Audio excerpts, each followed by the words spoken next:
I came home on a Tuesday evening to find my parking spot empty. Not just empty, completely bare, like my car had never existed. I stood at the edge of the driveway for a solid 10 seconds, blinking, genuinely wondering if I had somehow walked to the wrong house. But no, that was my front door. Those were my potted plants on the porch. This was absolutely my address. And my car, my brand new, pearl white, $58,000 SUV that I had spent 3 years saving for, was gone. My stomach dropped straight through the pavement. I had purchased that car 8 months ago, paid for it entirely on my own. No cosigner, no help from anyone in my family, no loans beyond what I arranged myself through my own credit union. I remember sitting in the dealership, signing the paperwork, feeling this overwhelming wave of pride because I had done something completely by myself for the first time in my adult life. I drove it home, parked it in that exact spot, and took a photo of it just because I wanted to remember how it felt. And now it was not there. I called my brother first, because sometimes he borrowed my jumper cables from the garage, and I thought maybe, just maybe, there was some normal explanation. He did not pick up. I called twice more. Nothing. I walked around the side of the house, kein Enley checked the backyard out of pure desperation, checked the street in both directions. I even looked up, which makes no sense at all, but that is where my head was. Then my phone rang. It was my mother. "Honey, don't panic," she said, which is the single most panic-inducing way to begin a sentence. I asked her immediately where my car was. She paused just long enough for my chest to tighten completely. Then she said, "Your father and I made a decision. Derek needed something reliable to get to his new job, and we thought, since you take the train most days anyway." I stopped her there. I said, slowly, because I needed to make absolutely sure I was hearing this correctly. "You gave my car to Derek?" "Lent," she said. "We said lent. Now, let me tell you about my brother Derek. Derek is 31 years old. Derek has not held a steady job in approximately 4 years, which he describes as a career transition period, and which the rest of the observable universe would describe as unemployment. Derek lives in my parents' basement, not because he cannot afford otherwise, but because, according to my father, Derek has a lot of potential and deserves support, while that potential presumably marinates. Derek has borrowed money from my parents, from our aunt, from me twice. The second time, I was very clear it was the last time. Derek is charming, funny, and genuinely one of the most irresponsible adults I have ever encountered in my personal life. And there was something else about Derek, something very specific and very relevant, but I did not bring that up yet. I asked my mother to put my father on the phone. He got on immediately, which told me he had been standing right there the whole time, listening. My father has this way of being in a room without announcing himself, then stepping forward once the uncomfortable part is already over. I have noticed this pattern my entire life. "Before you get upset," he started. I told him I was not upset. I told him I would like my car back by tonight. He made a sound that I can only describe as a dismissive exhale, the kind that means he considers the conversation already beneath him. He said Derek had started a new position at a logistics company across town and needed transportation, and that since I worked from home 3 days a week and the office was only 4 miles away, it was a practical arrangement. He said the family takes care of its own. He said Derek was going to pay me a rental fee. He actually used the phrase rental fee of $40 a week. $40 a week. For a $58,000 vehicle. I want you to understand something. I was not yelling. I was not crying.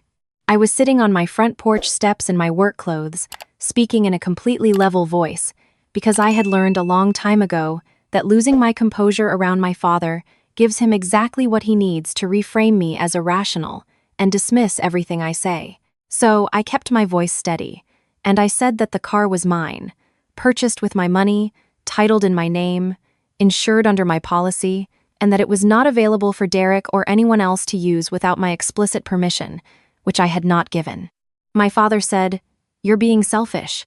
Just like that.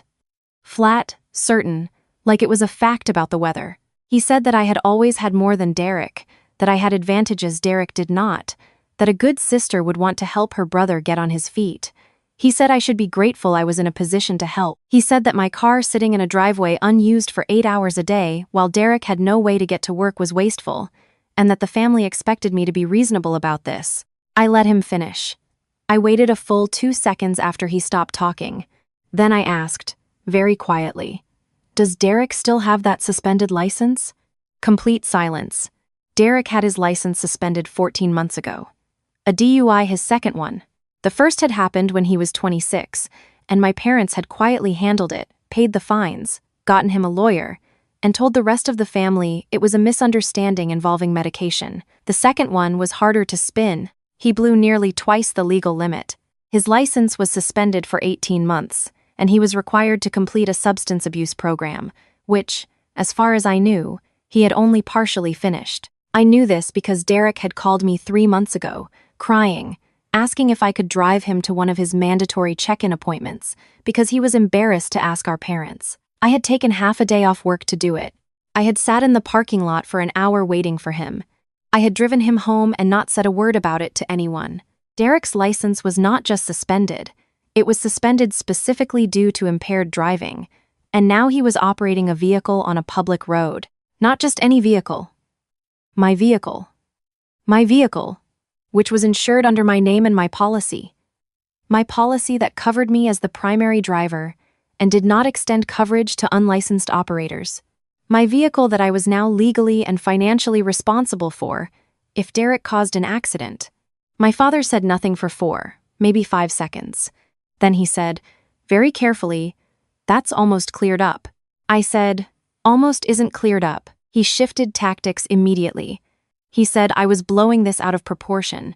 He said Derek was a careful driver and had learned his lesson. He said I was using Derek's past against him, which was uncharitable. He said the family did not need me bringing up old problems to win an argument. He said, and this is the part that I will remember for a very long time, that I should think carefully before I made this into something bigger than it needed to be. I told him I was going to need my car returned to my address within the hour. He told me to calm down and that we would discuss it at Sunday dinner. I hung up. I sat on those porch steps for about 2 minutes. I thought about Sunday dinner.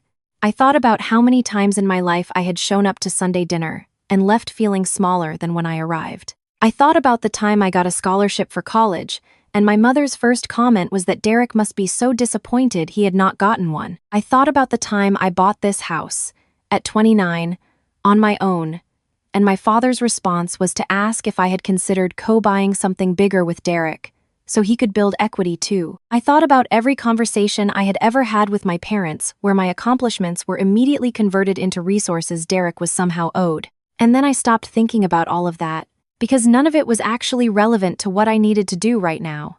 What was relevant was that my car was being operated by an unlicensed driver, a driver whose license had been suspended specifically for DUI, a driver who, to my knowledge, had not completed his substance abuse program. My car, my insurance, my financial liability. I called my insurance company first. I spoke to a representative and explained the situation. My vehicle had been taken from my property without my permission and was currently being operated by someone whose license was suspended.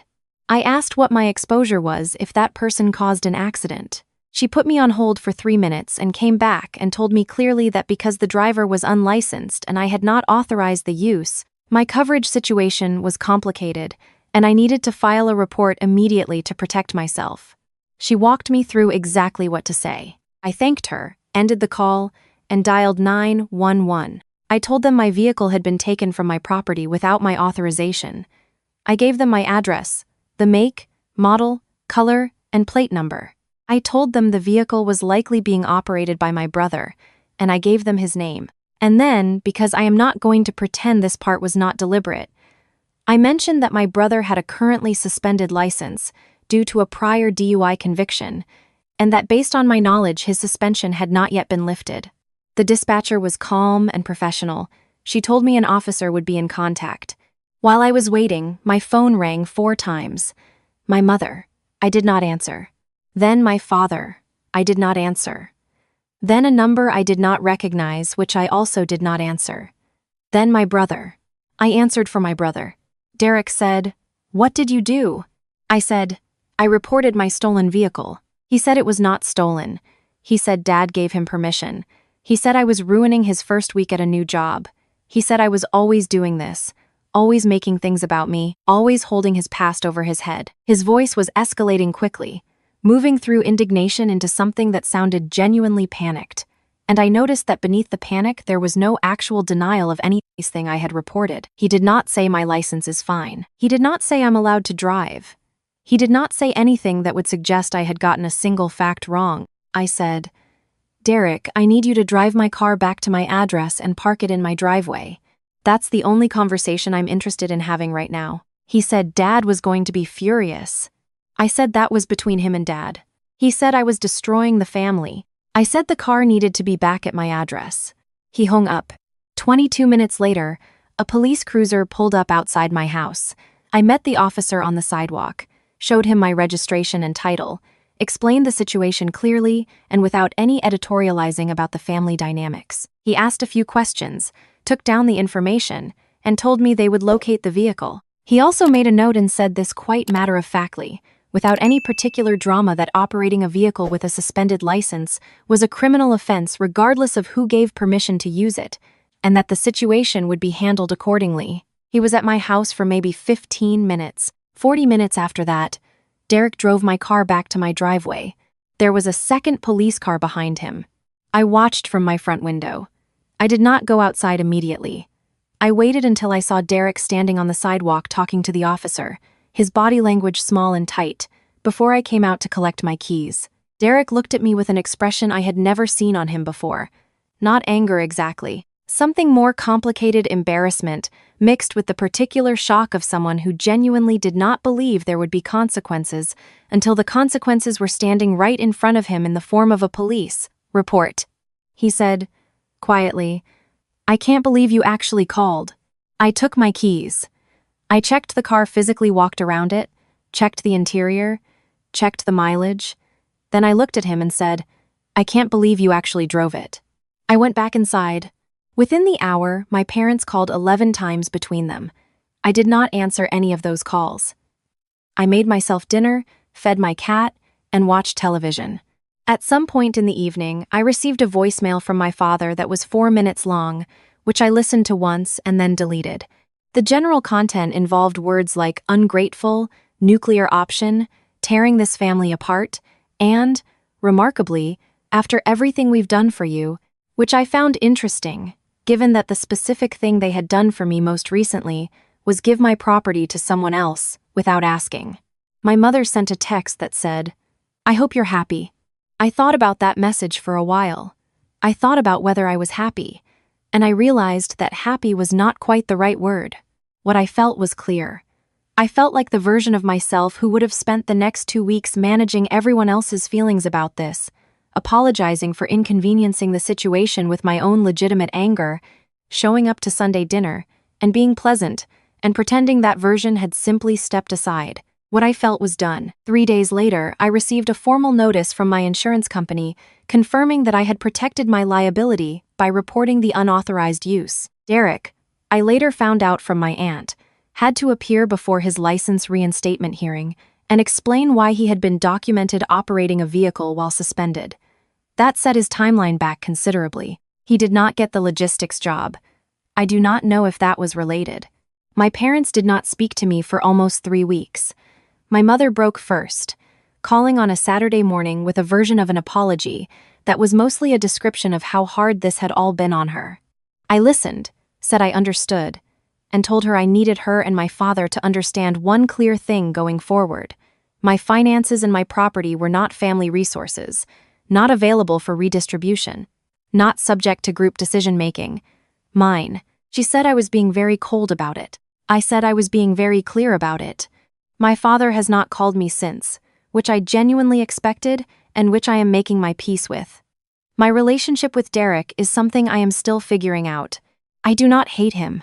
I think he is someone who has spent his entire life being told that the consequences of his choices will be absorbed by the people around him, and he believed it, and now reality is doing what reality does. That is not entirely his fault, but it is also not my problem to fix. My car is in my driveway. Pearl white, 4 Seasons, mine. I have the only key,